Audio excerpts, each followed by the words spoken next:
Atardecer, no tenemos agua para variar, pero bueno, eso como que pasa en todas partes en Venezuela. Vamos a presentar a nuestro invitado. El doctor Edgar Núñez Alcántara es abogado egresado de la Universidad de Carabobo, con posgrado en la Universidad de Santa María en Derecho Agrario, posgrado en Derecho Procesal en la Universidad Católica Andrés Bello, profesor en la Facultad de Derecho de la Universidad de Carabobo, en las cátedras de Procedimientos Especiales, Tránsito e Inquilinario, así como también Derecho Probatorio, Civil y Derecho Procesal Civil 3.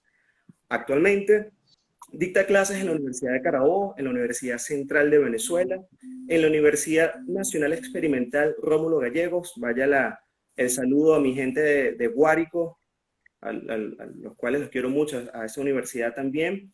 Y pues es abogado ejercitante, socio y fundador del escritorio jurídico Núñez Alcántara Asociados, invitado frecuente de las universidades y colegios de abogados del país como conferencista sobre temas procesales y agrarios, y además autor de diversos trabajos jurídicos en revistas y anuarios del país.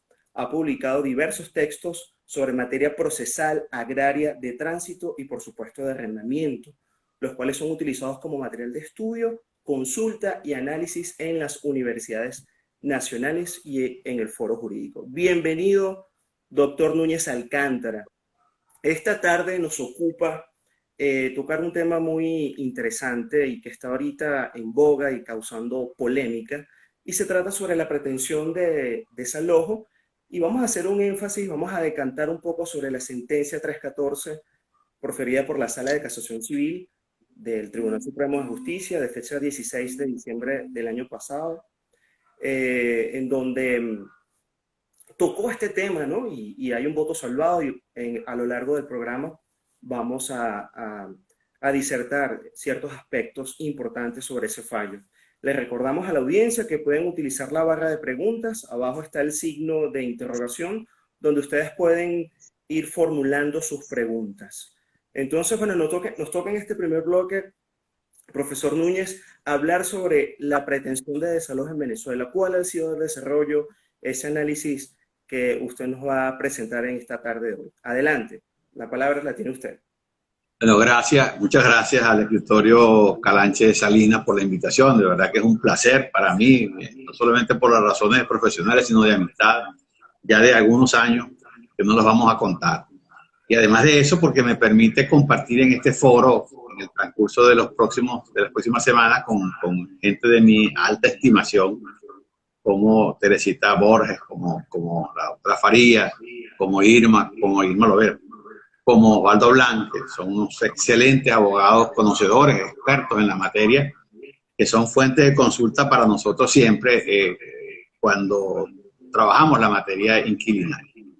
Realmente es un placer, lo agradezco muchísimo, es una excelente oportunidad para uno, pues, de partir con ellos, porque, bueno, estas cosas que nos han pasado a la humanidad en general nos impiden estar cerca en lo físico, pero siempre estamos en contacto por estas vías de las redes, los unos con los otros, gracias a Dios.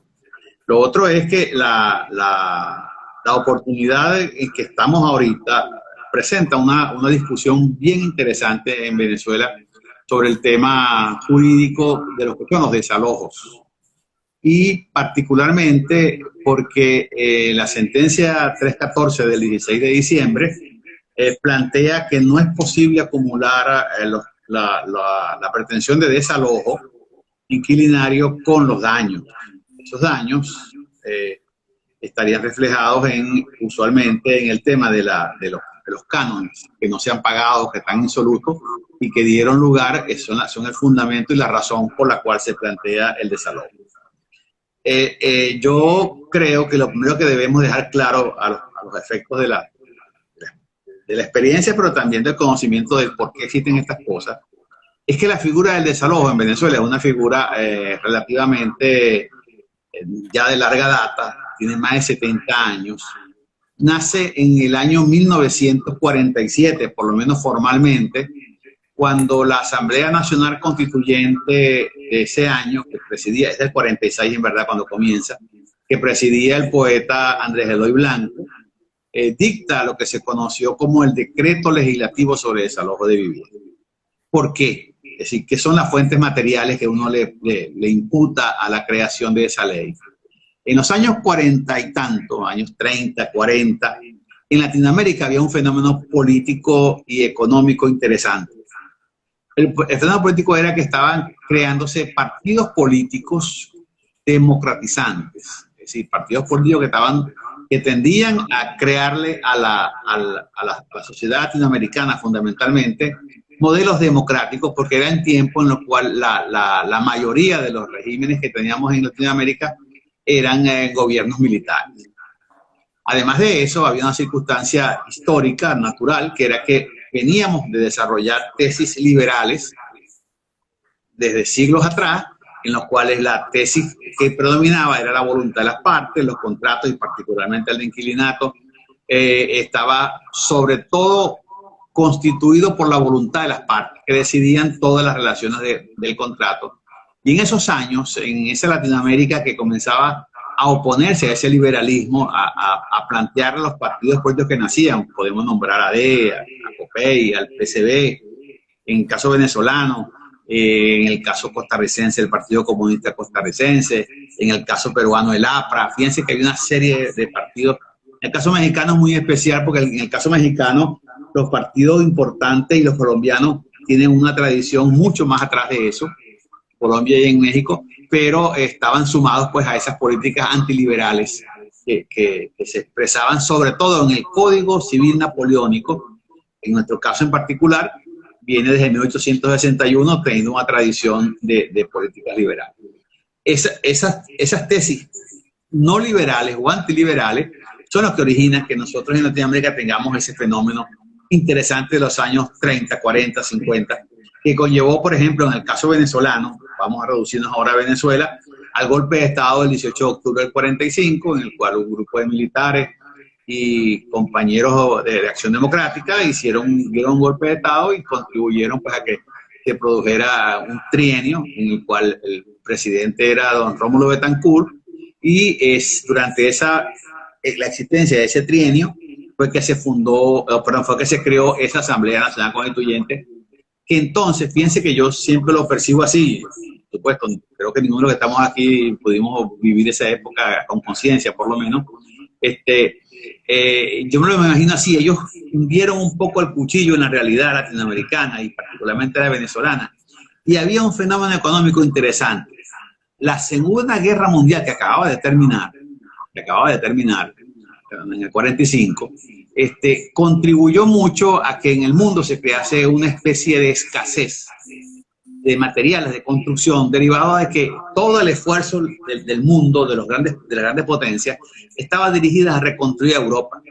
Y eso contribuyó a que, por supuesto, al haber poco material de construcción, por poner un nombre sencillo, las viviendas adquirían mucho más valor en Europa, y por supuesto eso se va trasladando a América, y comenzó el aumento de los costos de los cánones.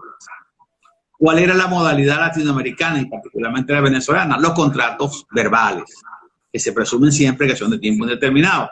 Lo normal era que los señores, los dueños de las casas y los arrendatarios se ponían de acuerdo de manera oral. Mira, sí, te lo arriendo y tal y qué sé yo, y hacían un contrato verbal, un contrato mediante el cual se daba en arrendamiento de la cosa.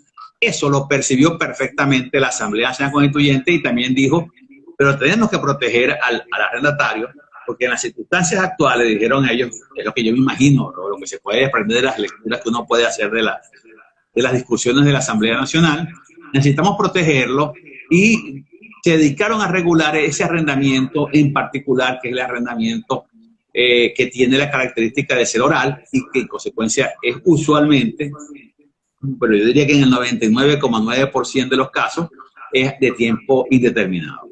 Entonces crearon esa ley, que fue una ley que duró 52 años en vigencia, ¿no?, en la cual se regulaban los arrendamientos de tiempo indeterminado, fundamentalmente para el desalojo, y se creaba la figura del desalojo con características muy especiales, que es lo que creo yo que la sentencia no ha reconocido, ¿no?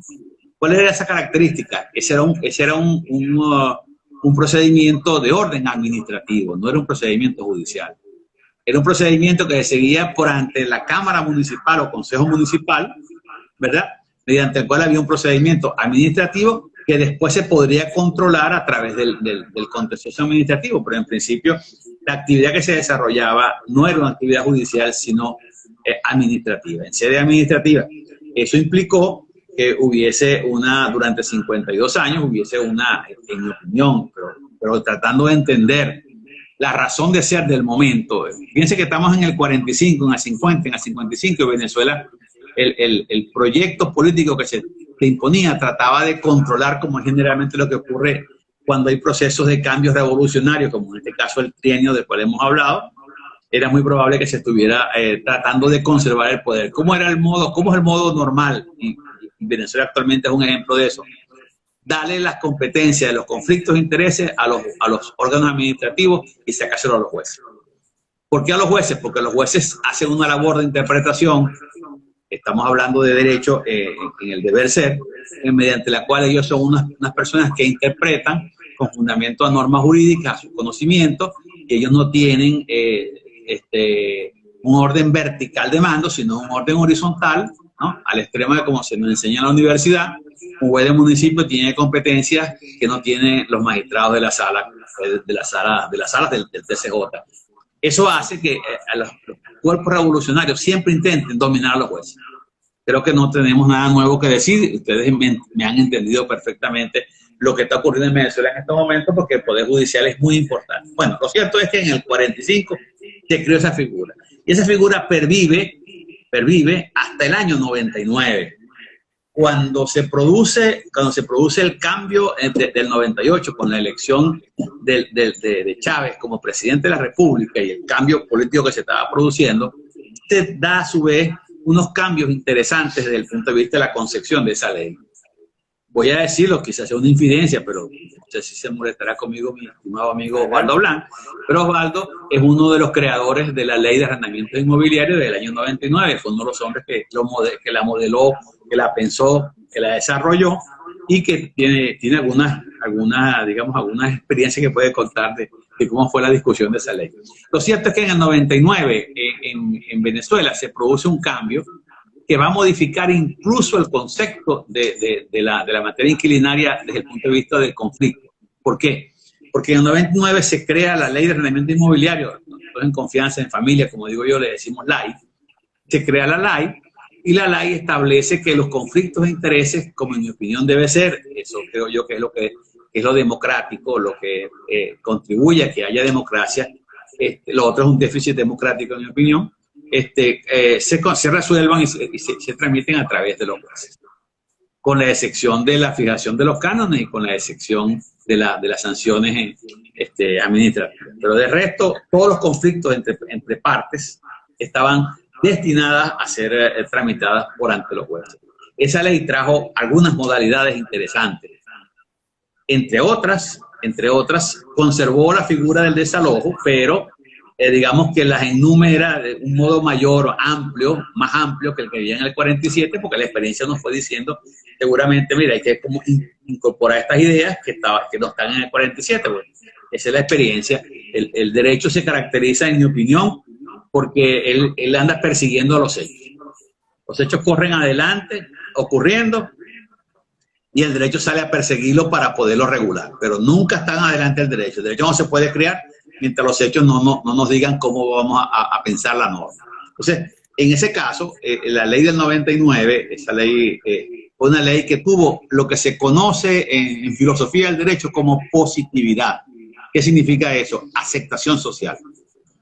Si la sociedad venezolana recibió, digamos que recepcionó favorablemente la ley fue vista como una ley progresista, como una ley que permite el mejoramiento de las relaciones, porque para ese año 99 las relaciones arrendador-arrendatario estaban muy conflictivas, porque habían algunas disposiciones que no podemos entrar a detallar en función del tiempo, pero que implicaban la permanencia de los arrendatarios en los inmuebles a despecho de las conductas que pudiesen ser no adecuadas con el cumplimiento de los contratos. Sin embargo, esta ley trató de crear y creó en un alto grado de la realidad unos niveles de mayor compenetración y aceptación entre unos y otros y permitió que tuviésemos una ley que de verdad, yo siempre saludé como positiva, como toda ley y toda obra de seres humanos, pues tiene en mi opinión, sus bemoles, pero eso es normal, y más en el mundo jurídico.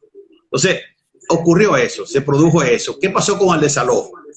Aquel desalojo que está allá se conservó más o menos en los mismos términos, solo que el trámite del desalojo ya no era administrativo, sino que era judicial, y se le dan a los jueces la competencia para resolver eso y se amplían las causales, porque sería lo normal dada la experiencia que ya se tenía con el trámite. Hay que decir en este momento que en el 58 se había dictado una ley de propiedad horizontal, ¿verdad?, que modifica bastante el concepto, y fue una reforma en el 83, que modifica bastante el concepto de lo que es la relación arrendador-arrendatario por la presencia de las edificaciones, sobre todo de Caracas y después en el interior del país, donde esas grandes edificaciones pues tienen unas relaciones, digamos, que crean un vínculo un tanto distinto a lo que existía antes del 58. Esa ley recoge de alguna manera esa experiencia y eso es lo que ocurre en el 99. Entra en vigencia una ley y esta ley era un código, en la práctica era un código, contemplaba todas las posibilidades, todas las actividades. ¿Qué ocurrió? Bueno, en el año 2011, se dicta una ley que la dicta la Asamblea Nacional en el año 2011, mediante la cual se regula la materia de inmuebles destinados al uso habitacional o de vivienda. Allí se produjo en el año 11 una circunstancia muy especial, que es que se le saca a la ley del 99, esa tajadita, ese pedacito que son los arrendamientos de vivienda, y se crea una ley especial.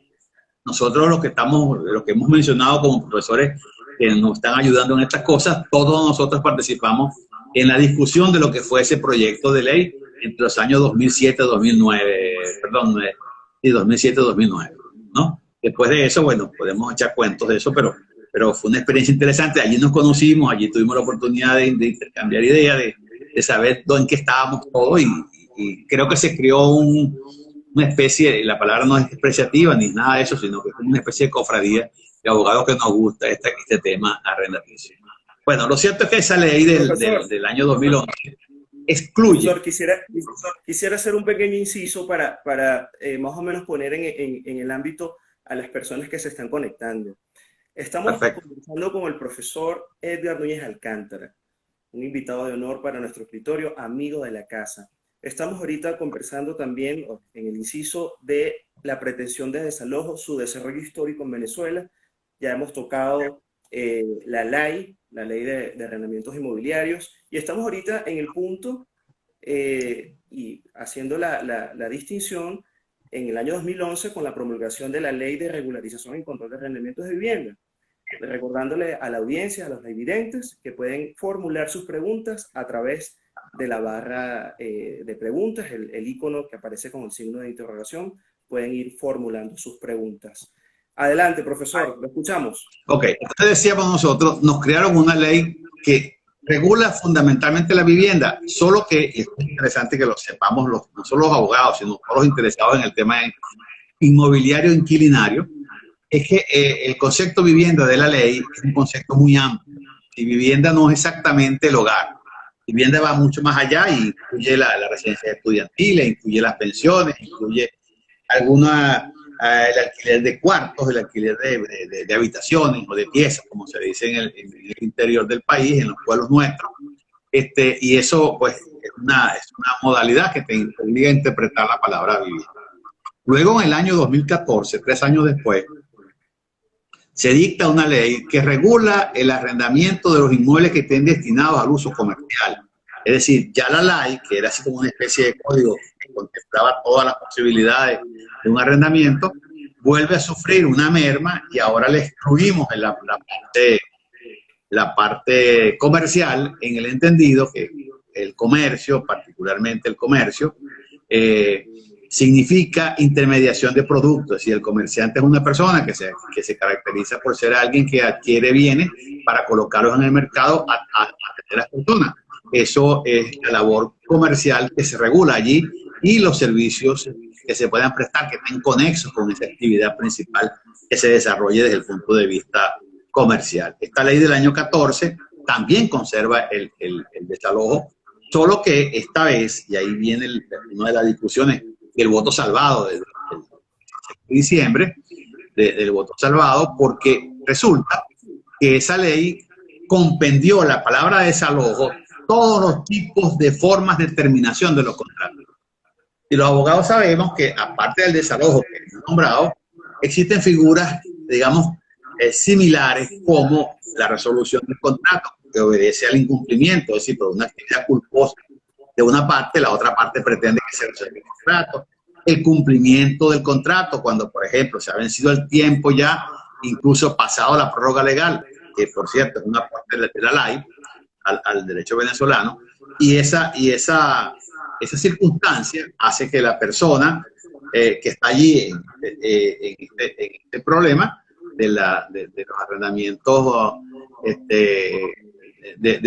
comerciales, bueno, diga, bueno, yo tengo que aclarar aquí que hay que establecer entonces una zona para el mundo comercial, una zona para el mundo de vivienda, y el resto está allá. Esa es una de las cosas. Nosotros decimos, ese contrato que estaba planteado, que se podía resolver no es la palabra, terminar, extinguir, por el desalojo, dijimos también, bueno, hay figuras colaterales, la resolución, el cumplimiento, porque el Código Civil lo prevé en el 1167 y en artículos. Y la ley y la sentencia lo menciona en varias oportunidades, pero además de eso hay otras figuras como la rescisión por lesión económica, como la revocación, ¿no? Que son figuras, digamos, colaterales que están allí, pero que en todo caso, en el caso de la sentencia que nos interesa, ellos se centraron en el tema de la resolución y del desalojo. El desalojo, ¿qué pasó? Bueno, que lo convertimos en todo en el mundo comercial. ¿Por qué? Porque dijimos, bueno, desalojo es, y ustedes van a ver que hay una serie de cardinales que le van diciendo a usted todo lo que es, y resulta que dentro del concepto de desalojo ya no es desalojo por el incumplimiento de las personas, por una falta en el cumplimiento de las obligaciones, no, hasta el vencimiento del término de desalojo, ¿no? La circunstancia de que yo no compre un bien te permite una forma de terminar el contrato por la vía del desalojo, es decir, vaciaron de contenido a la palabra desalojo. Ya no es el desalojo producto de la confrontación por incumplimiento de alguna de las partes. Ahora el desalojo es todo aquello, esa ley, fíjense la problemática que tenemos. Hay una ley que no es así, que es la de vivienda. Y hay otra ley que tampoco es así, que es la ley. Entonces tenemos una ley donde el concepto desalojo, que es el que se maneja en la sentencia, se nos convirtió en una figura gigantesca, donde toda posibilidad es desalojo. Por eso cuando la sentencia dice no se puede acumular desalojo con daños, uno tiene que preguntarse a qué se refiere con la palabra desalojo. ¿Okay? Esa es una pregunta que va a flotar en el ambiente. No solamente a qué se refiere con la palabra desalojo, a qué se refiere con la daños. Porque en este caso en particular los daños estuvieron establecidos con fundamento a que la práctica, a la falta de pago de cánones, y se reclamaba una suma equivalente a los cánones. Pero es que hay daños que se producen en el contrato que no son de cánones. Deterioro del inmueble, etcétera, pactos que hay entre las personas. La misma ley en el artículo 22 contempla casos en los cuales se obliga al arrendatario a pagar el valor del canon y una vez más como sanción por el incumplimiento, etcétera. Es decir, la sentencia tiene este problema, pero más allá de eso, fíjense que tenemos entonces unos esquemas complejos. Tenemos tres leyes, digamos, que obviamente tienen vinculación con el tema, porque como dicen los abogados, tenemos una ley que se llama Ley contra Desalojo y Desocupaciones Arbitrarias de Vivienda, ¿no? Donde todo lo que sea vivienda se protege, más allá de los arrendamientos, cualquier figura de tenencia, no necesariamente de un arrendamiento, que tiene que ver con los juicios, porque es el que obliga a las personas a acudir al SUNAT. Entonces, esa ley, por ejemplo, tiene esa característica para nosotros. Es que es una ley que también hay que mencionar. Y el Código Civil, por supuesto, porque hay algunos casos en los cuales el arrendamiento no está regulado por las tres leyes que he mencionado. Les pongo un ejemplo facilito. Un terreno vacío, sin construcciones, no tiene cabida en ninguna de las tres leyes. ¿Qué ocurre? Que cuando usted tiene un arrendamiento de un terreno sin construcción, ¿verdad? Ese inmueble desde el punto de vista arrendaticio, no se regula ni por la ley de vivienda, ni por la ley sino porque estas tres leyes son inmobiliarias. Y entonces, ahí a donde hay que recurrir, al Código Civil. ¿Qué tiene el Código Civil? Principios liberales. De todos modos, vamos a ver hacia dónde apuntan estas. Bueno, lo cierto es que eso nos dice a nosotros que tenemos un régimen arrendaticio que está pidiendo a gritos que le dictemos un código inquilinario. A gritos. Es necesario para que tengamos una idea, los abogados, personas en general, de a dónde debemos recurrir. En este momento hay grandes conflictos, sobre todo porque si usted, y esto lo podemos decir rápidamente, si usted está en los supuestos de la ley del 99, usted cuando tenga un conflicto de intereses y vaya al tribunal, va a ir a tramitar su pretensión, su defensa, por un procedimiento breve. Pero si está en el mundo de la vivienda, usted tiene que ir a un procedimiento oral especial, ordenado, y ahí vamos nosotros en aquello 2007-2009, ordenado como un procedimiento oral especial. Pero si usted está en un problema de orden comercial, usted tiene que ir a un procedimiento oral ordinario o común, que es el que está previsto en el Código de Procedimiento Civil, que al igual que la ley le decimos en familia CPC. ¿Okay? Fíjense que eso crea una complejidad enorme. En estos momentos es necesario que eso se revise y haya de alguna manera un sistema que ordene y que regularice, que uniforme los procedimientos, las vías judiciales, ¿verdad? E inclusive las causales de desalojo, por supuesto, atendiendo a las características. Yo entiendo que no es igual una pretensión de desalojo de una vivienda donde está en juego el derecho humano a una estrictamente de orden comercial, ¿no? Entonces, eso es comprensible. Total que ahí estamos nosotros en este momento. ¿Qué pasó el 16 de diciembre del año 20, del año pasado? Bueno, la sala analiza un caso es un caso donde una sucesión de la señora Alida Monsanto de Pisolante demandó a la industria Biopapel, ¿verdad? Por procedimiento de desalojo y pidió que se le pagaran los cánones por equivalente. El equivalente. ¿Qué significa por equivalente? Bueno, es que vamos a lo que es la práctica. Como hay una vieja sentencia de la sala o una vieja jurisprudencia de la sala que dicen que no se puede demandar, no se puede acumular, que es la palabra, no se pueden acumular pretensiones de desalojo con los cánones, porque si usted está usando como fundamentos para pedir el desalojo o por la resolución inclusive que no me pagaron, y también impide que también que le paguen de la jurisprudencia, si usted le pagan, usted pierde la base legal de la razón de ser del desalojo o de la resolución. Usted mismo se ha puesto digamos, la soga al cuello. Pues si usted me dice a mí, yo te vengo a demandar porque me debes 6 meses, y me dice, me pagas mis 6 meses, y yo como juez te ordeno, pague y resuelva, estaría el primer aspecto, estaría quedando sin base. Ese es el criterio. El criterio que, como se sabe, los que más o menos conocen mi producción literaria en materia de derecho, yo no comparto. Yo creo que eso no es verdad. Creo que el derecho no puede hacer una obra de magia y decir, bueno, no importa, como usted va a pagar, aunque va a pagar 2 años después o 3 años después, usted se quedó sin base. Yo creo que la sanción al maula debería ser ambas posible.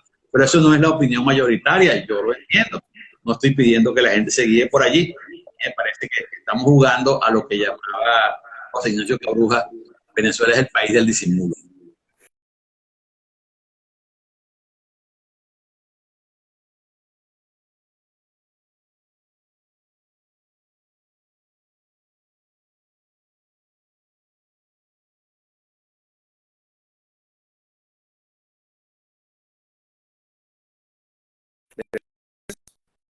Vamos a esperar que el doctor se Mucha gente me pregunta por qué lo hacemos así los abogados. Los abogados llegamos y demandamos y decimos, te demando por desalojo o por resolución, por falta de pago. Y solicito que se me indemnice a título de daños, una cantidad similar al canon. ¿Por qué? Porque es el modo como yo tengo la carga de la prueba. Fíjense. Si yo afirmo que los meses eran de 100 bolívares, usted me debe a mí 100 bolívares, ¿verdad? Durante 6 meses, usted me debe 600 bolívares. Perdón. Si yo estimo mi demanda, digo, bueno, yo voy a demandar los daños, pero tengo una prueba muy fácil, que es decir, bueno, yo voy a hacer por equivalente el canon. Voy a utilizar el monto del canon. No estoy reclamando el canon, estoy reclamando el monto del canon como punto de referencia. ¿Por qué? Porque va a estar en el contrato mismo que estoy invocando. Es decir, lo que estamos haciendo los abogados es dándole practicidad al ejercicio. ¿Para qué me voy a enredar yo pidiendo unos daños 5 si tengo una cifra cierta, ¿verdad? Puedo determinar con suma facilidad que si no me debe a mí 600 bolívares por concepto de cánones insolubles. Eso es lo que hacemos los abogados. ¿Qué pasa con la sentencia? La sentencia, en mi opinión, cuando analiza este caso en particular, determina que eso no es posible. Que no se puede demandar los cánones a título de daño y no se puede demandar conjuntamente con el desalojo. Yo no comparto, lo que pasa es que para esto sí verá que no tenemos tiempo, pero si usted revisa en una sentencia, cuando se cita la petición, la pretensión de los demandantes, me deja muy claro que ellos están pidiendo es que le paguen la equivalencia. Sí, es un pago por equivalente. Tú reclamando una cantidad X que está allí reflejada, la sala lo refleja adecuadamente, porque yo quiero que se me pague eso a título de daño, pero ellos no están reclamando. Entonces, ¿cuál es el problema de la sentencia? Bueno, que la sentencia, en mi opinión, en el voto salvado, esto se recoge y yo creo que tiene mucho fundamento jurídico la motivación del voto, del voto salvado, del disidente, es que dice, un momentico, venimos aplicando una doctrina permanentemente que crea lo que se llama, para los abogados, la expectativa plausible. Es decir, yo litigué bajo la creencia que ese era el criterio.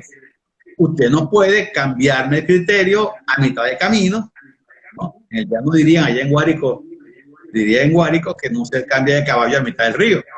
Usted no puede cambiarme a mí las reglas del juego y me va a recordar a mí que yo no puedo demandar eso porque hay un criterio nuevo. Usted debería, en todo caso, garantizarme a mí que yo que litigué bajo el criterio imperante, mayoritario, que era ese, permitirme terminar. Ahora, si usted establece un criterio,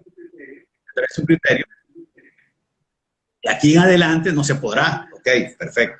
Pero fíjense que una de las cosas que fundamenta al presidente, al magistrado presidente, es que él sostiene que allí se violó ese derecho, que es el derecho que yo tengo, a ser juzgado atendiendo a lo que es la jurisprudencia permanente, a lo que se considera la expectativa plausible, porque efectivamente no hay manera de decirle a alguien, mira, yo voy a cambiar las reglas.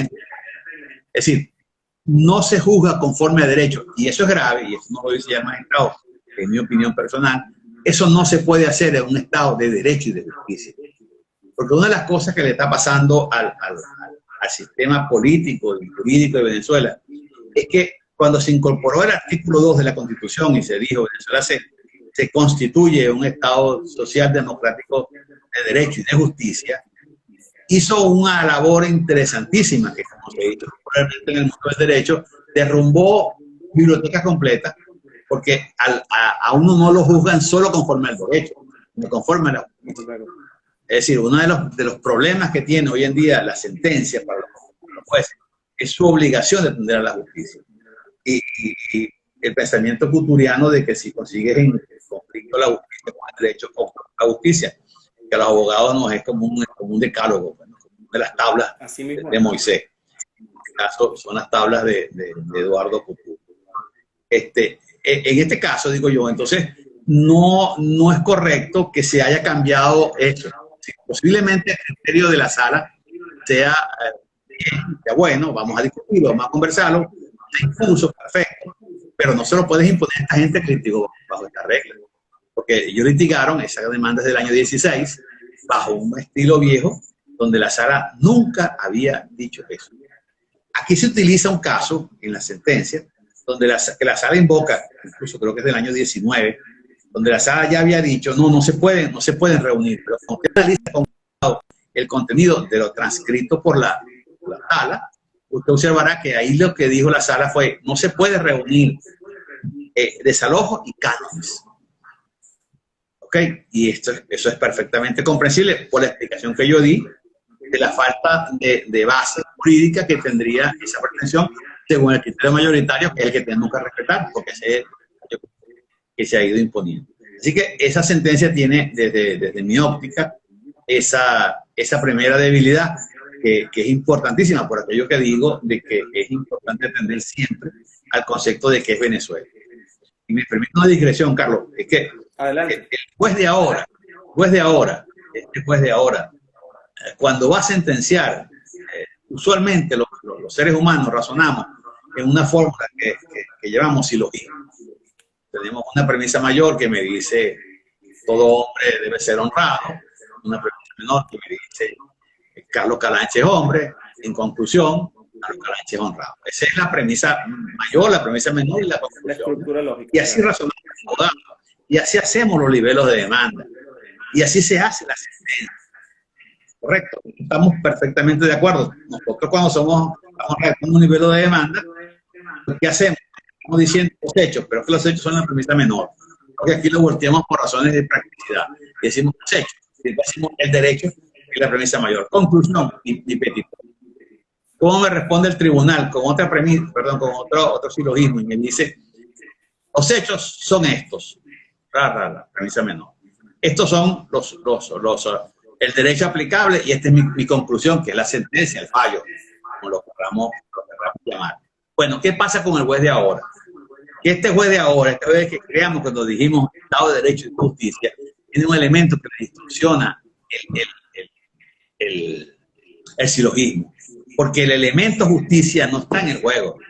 Es decir, no es solamente la conclusión a la que yo llego, es que yo tengo que analizar, y eso es lo que hace muchísimas veces la Sala Constitucional, pero lo ha hecho muchísimas veces, que es decir, un momentico, que hay un acto en el que yo voy a analizar esto a la luz de la justicia. Y esta norma debe ser interpretada de tal o de cual manera, procurando la justicia. Y así tenemos infinidad de sentencias que uno analiza y si te gusta el derecho desde el punto de vista de la teoría, uno dice, esto no es más que llevar a la práctica lo que es la prédica de la Constitución de que es un estado de justicia. Entonces, ese viejo esquema que tienen tenemos los abogados, que incluyen, por supuesto, en eso, ¿verdad? Del silogismo jurídico para redactar el libelo y que tienen los jueces para responderme con su sentencia, en Venezuela actualmente, en muchos casos, no quiere decir que en todos los casos tenemos que, pero siempre que haya un acto que a ti te parezca injusto, tienes la obligación de salir a buscar la razón de la injusticia y cómo dilucidar el conflicto, porque te lo impone la misma Constitución. Eso es un comentario aparte, pero que yo creo que los abogados tenemos que tenerlo presente. Total que una de mis observaciones para esta sentencia tiene que ver con ese contenido. Es decir, hay una violación de ese principio. Lo otro es que efectivamente en ese caso en particular, los colegas demandantes, en otro caso la parte actora, nunca demandó cánones, demandó el equivalente como era la práctica. Y cuando uno lee la sentencia, un poco pareciera que la sala le coloca a ellos como que usted demandó esto. No, ellos demandaron correctamente de acuerdo con la doctrina imperante para ese momento. Okay. Yo me permití, yo se lo a algunos de mis amigos, incluyendo a Carlos, hacer algunas consideraciones sobre esta sentencia desde mi óptica, una manía de uno de escribir cosas, y envié pues un trabajo que imagino que Carlos podrá ponerlo a disposición de quien quiera conocer. Okay. Esa sentencia, repito, en este momento, ignoro si va a ir a recurso de revisión constitucional, pero pudiese ir, porque por supuesto se va a producir ahora una caída en cascada de muchas sentencias en las que se va a establecer de nuevo, y entonces muchas causas que están incluso en este momento en Venezuela puede haber una hecatombe. Si la Sala Constitucional no entra y decide sobre estas cosas, digamos, con cierta premura, y por supuesto si las partes se lo piden, pues no obrarían de oficio, obrarían a petición de parte, es muy probable que tengamos una serie de sentencias en cascada que perjudiquen el ambiente disciplinario. Me decía en estos días un colega en una conversación, me decía, yo aprendí hace muchos años hablando con un cliente que me decía, él me dijo, mire, lo ideal es que estemos contentos, aquel arrendatario y yo arrendador. Que yo le cumpla a él haciéndolo disfrutar de la cosa y que él me pague a mí lo que hemos pactado. Eso es lo ideal, eso es el mundo ideal. Bueno, esta sentencia puede ser un factor digamos, no de discordia, porque discordia siempre la va a haber en el fondo de un conflicto, pero sí va a ser un factor de perturbación, porque ahora no tenemos certeza. Todos los que tenemos juicios andando, los que hemos demandado con base a ese criterio, tememos que en un momento determinado nos digan, no, ese criterio no es, y ese criterio imperante ahora es que usted no puede demandar ni siquiera por equivalente, lo cual es lograr. Es más o menos lo que a grandes rasgos yo entiendo de la sentencia y el carácter que tengo. Yo creo que la sala, en este caso en particular, el aspecto crítico, no estudió debidamente lo que es el desalojo. Y lo dice el salvante cuando dice la figura del desalojo en la ley de arrendamiento comercial, dicho desde el año 14, es una figura híbrida, yo la llamaría amorfa, no tiene forma, no hay manera de saber cuándo estamos en presencia de un desalojo que no sea por los casos concretos. ¿Okay? Entonces, allí la sala, en este caso en particular, examinó el desalojo como si el desalojo fuese una figura muy precisa, muy establecida, y no es verdad. En esa ley, la figura del desalojo incluye casos que no tienen nada que ver con incumplimiento, sino al contrario, con cumplimiento, o con motivos de terminación justificados por alguna de las partes, ni siquiera por solamente el arrendador, ambos. No sé si estamos en... Estamos con el tiempo un poco reducido, pero de verdad que ha sido maravillosa la exposición. Profesor, de verdad que creo que ha quedado muy, muy claro el punto.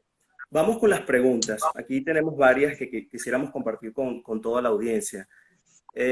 Nuestro amigo Fran Mahaber nos dice lo siguiente.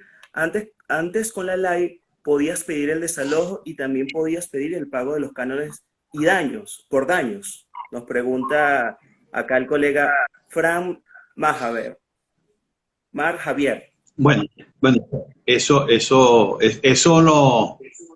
nosotros creo que ya lo hemos explicado. Hay un criterio, digamos, reconocido mayoritariamente, reitero, yo no lo comparto, pero es mayoritariamente así, que decía que no se podían demandar como tales desalojo y daños, perdón, y cánones, porque eso, como yo ya expliqué, le quitaba la base jurídica a la causal de desalojo o de resolución en todo caso, y cuando usted cumplía pagando. Como ya yo dije, yo no estoy en esa línea, pero entiendo que que era el criterio mayoritario. Ahora no puedo decir que lo sea, estoy más o menos en la idea de que de eso que dije hace un rato, le tengo el temor de que venga una serie de decisiones. Malo Vera dice, la sentencia tampoco atendió al principio de la economía procesal, y eso es cierto.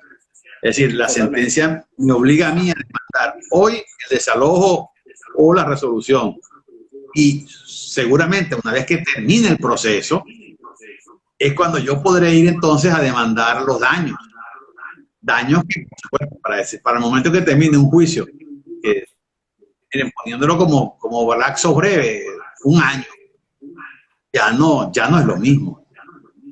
¿Okay? Entonces, ahí tenemos una dificultad. Es cierto lo que dice la profesora Lovera, que allí se violentó la economía, la concentración que implica que tú puedas tratar de resolver. Al contrario, la sala debido razonal en el sentido de decir, bueno, nosotros vamos a permitirlo porque eso es lo que permite que efectivamente haya y que sea la justicia expedita, pues que busca la constitución, que efectivamente ya tiene razón en eso. Acá saludando desde Jesús González nos dice acá: buenas noches, mi nombre es Jesús González, excelente disertación del doctor Núñez. Mi pregunta es, si los desalojos están suspendidos momentáneamente, ¿por qué se están realizando de igual manera?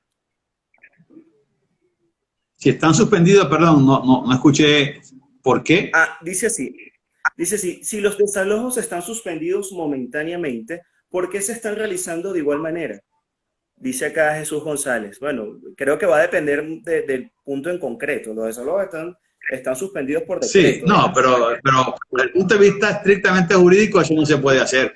No se puede hacer, cuidado, con lo que respecta a la ley de vivienda y a la ley comercial. Locales comerciales. El decreto presidencial extendido ahora no incluye a la ley, ¿okay? El decreto presidencial no incluye la ley. El decreto presidencial de los 6 meses y 6 meses más, en los cuales no se pueden practicar, no se pueden meter demandas, desalojo y todas estas cosas que decretó el presidente, esa circunstancia está referida a 2 leyes, a la ley y a la ley de vivienda. Y es expreso el sentido, porque yo incluso cuando salió la prórroga, me preocupé mucho por ver si volvían a repetir la palabra comercial, y la repiten. Lo que está prohibido es en el ámbito de la actividad comercial. Ojo, vamos a comentarlo, porque lo hemos dicho en muchos sitios ya. Hay un criterio que me está preocupando de que es que tratan de que todo sea comercial, y eso no es verdad. Sí, ahí vienen otros problemas, pero será otro foro y otra conversación. Pero yo creo que por ahí van a venir los... Sí, no te van a decir la laya, no. Así. Nos pregunta acá la joven Quintana. ¿Tendrían que hacerse entonces 2 demandas? Una de resolución y otra por cobro de bolívares simultáneas. Simultáneas creo que no sería práctico, porque los daños, posiblemente, si son unos daños que están ya fijos, establecidos, por supuesto que lo harías de manera simultánea, pero usualmente los daños se van a saber es al final del primer juicio. Cuando tú digas, mire, me causaste daño de tanto por el tiempo, ¿cómo saberlo antes, no? Salvo que se refieran a un tipo de daño, que es una pregunta que hay que hacer a la sentencia. ¿A qué daño se refiere usted? Porque hay daños contractuales, como el artículo 22 de la ley, que prevé que hay daños en los cuales se paga por falta de pago a tiempo, pagando el canon más el 50%. Entonces, ¿qué tipo de daño se refiere? Pero bueno, por ahora la respuesta para la colega es que efectivamente hay que esperar, hay que demandar una cosa, salvo, repito, que sus daños estén determinados perfectamente y usted diga, bueno, lo voy a demandar de una vez, ¿no? Poco porque a veces los abogados nos gusta hacer eso, una operación tenaza. Así es. La doctora Irma Lovera nos plantea una duda muy interesante. ¿Crees que la sala debió decidir el fondo como ha hecho en otros casos? Claro, la sala, casa de oficio, en este caso, sin reenvío, ¿verdad? Tiene que decidir el fondo de la cuestión. Yo creo que efectivamente tiene que decidir y decir si hay o no hay, porque el hecho de que, bien, ahí tenemos un problema con la justicia, doctora Lovera, es que usted me dice a mí, mire, usted no puede acumularlo. Ajá, pero ¿qué vamos a hacer? Ya lo hice, me equivoqué. ¿Qué vamos a hacer ahora? Vamos a ver, el juez de Derecho y de Justicia, ¿qué me va a decir? Te rechazo todo y te voy a decidir al fondo sin lugar la pretensión, ambas pretensiones. O la que está prohibida es la segunda, que en todo caso serían los daños, y yo voy a resolverte la primera. Queda la pregunta en el aire, no tengo la respuesta, pero la sala tiene que pasearse por allí, ser el juez de Derecho y de Justicia. Así es.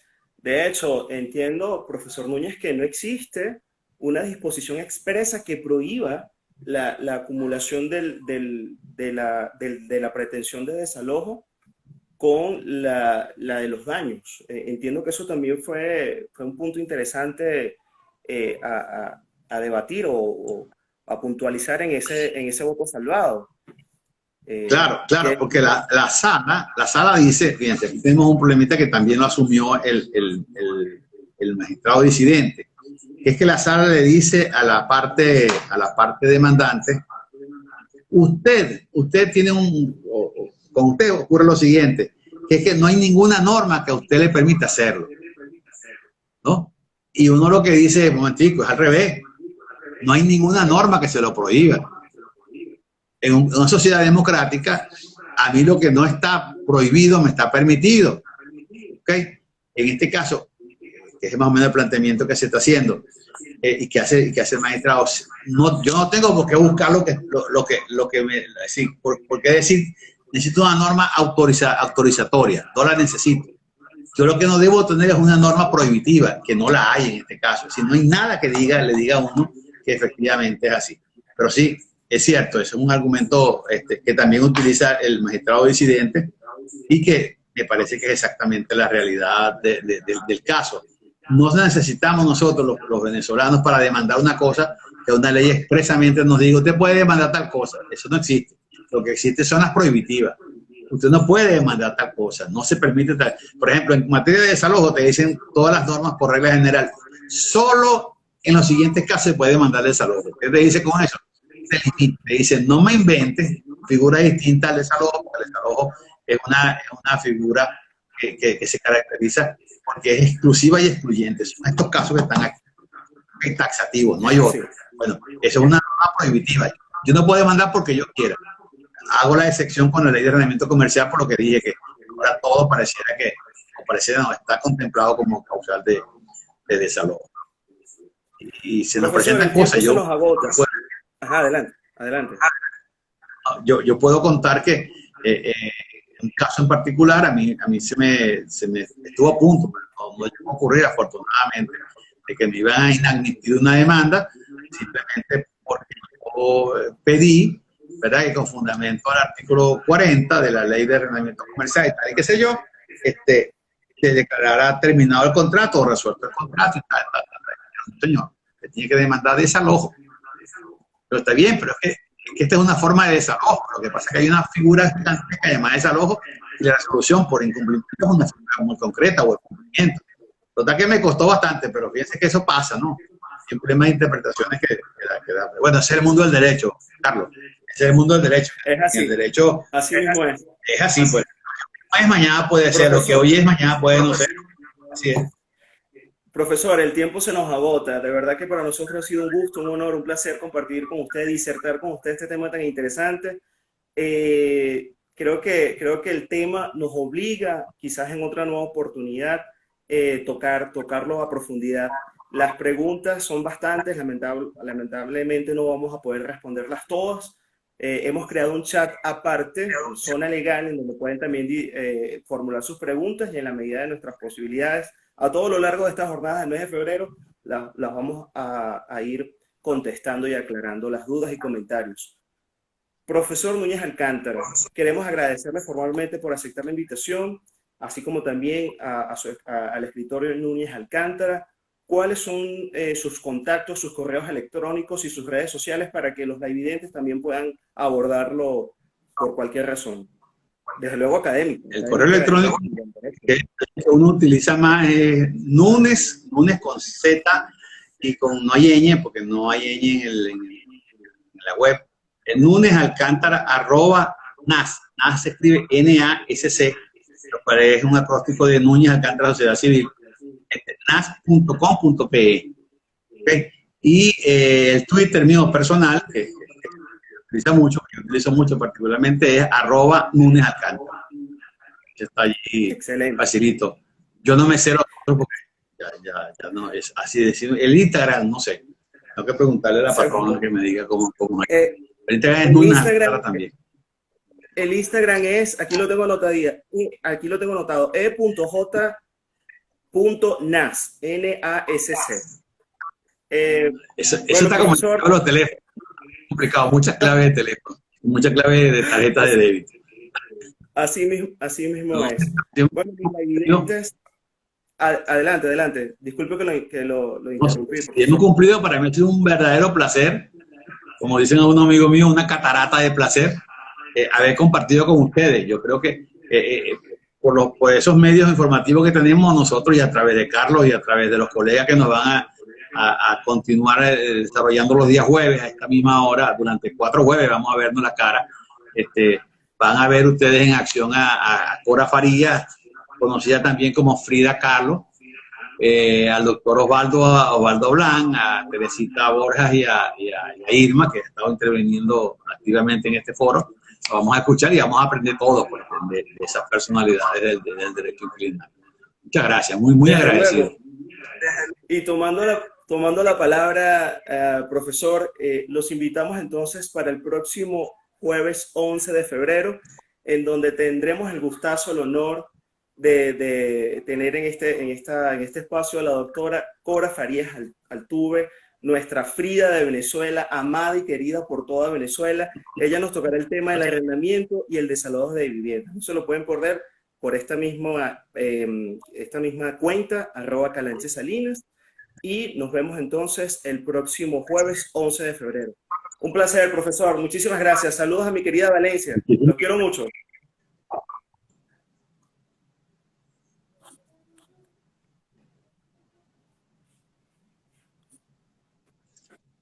Muchas preguntas.